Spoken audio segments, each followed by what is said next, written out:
Hello friends, welcome to our channel. ఈరోజు మనం ఒక అందమైన కథ గురించి చెప్పుకుందాం.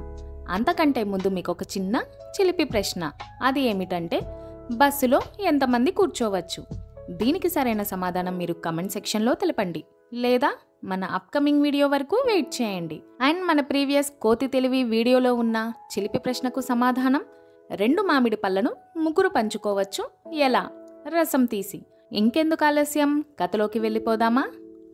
ఈరోజు మనం చెప్పుకోబోయే కథ పేరు అపాయంలో ఉపాయం. ఒక అడవిలో ఒక తాబేలు ఉండేది. ఒకరోజు సాయంత్రం అది నీటిలో నుంచి బయటకు వచ్చి ఒడ్డున హాయిగా తిరుగుతుంది.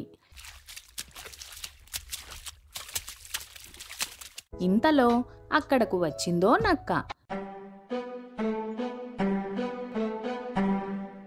దాన్ని చూసి నీటిలోకి వెళ్ళిపోవాలనుకుంది తాబేలు.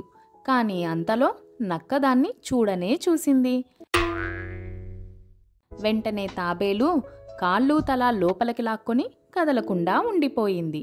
నక్క దాని దగ్గరకు వచ్చి తాబేలును పట్టుకొని చూసింది. పైన చొప్ప గట్టిగా తగిలింది. తాబేలును అటూ ఇటూ తిరగేసి దగ్గరగా గమనిస్తుంది. ఇలా నక్క తనను పరీక్షిస్తున్నంతసేపు తాబేలు ప్రాణాలు అరచేతిలో పెట్టుకొని ఊపిరి బిగబెట్టుకొని కూర్చుంది. ఇంతలో దానికో ఉపాయం తట్టింది. దాంతో ధైర్యం చేసి తల కొంచెం బయటకు పెట్టి తాబేలు ఇలా అన్నది. అయ్యో నక్క బావా, నువ్వెన్ని తిప్పలు పడ్డా నా శరీరంలో పిసరంత మాంసమైనా తినలేవు. ఎందుకలా అన్నదో అర్థం కాక నక్క అయోమయంగా చూసింది.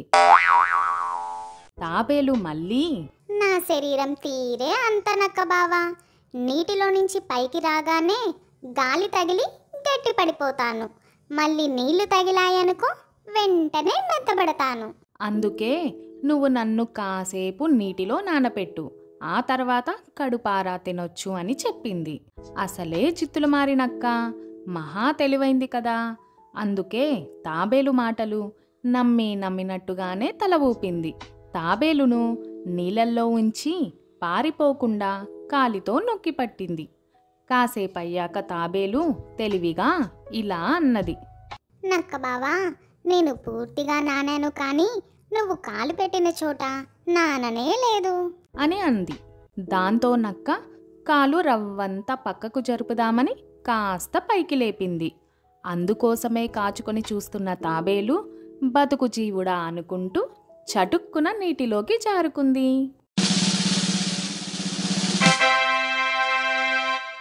సో ఫ్రెండ్స్, ఈ కథ ద్వారా మనమేం తెలుసుకున్నాం? తెలివిగా ఆలోచించడం అనేది ఎదుటివారి మోసపు ఆలోచనకి ఆట కట్టే సమయంలో సహాయపడుతుంది.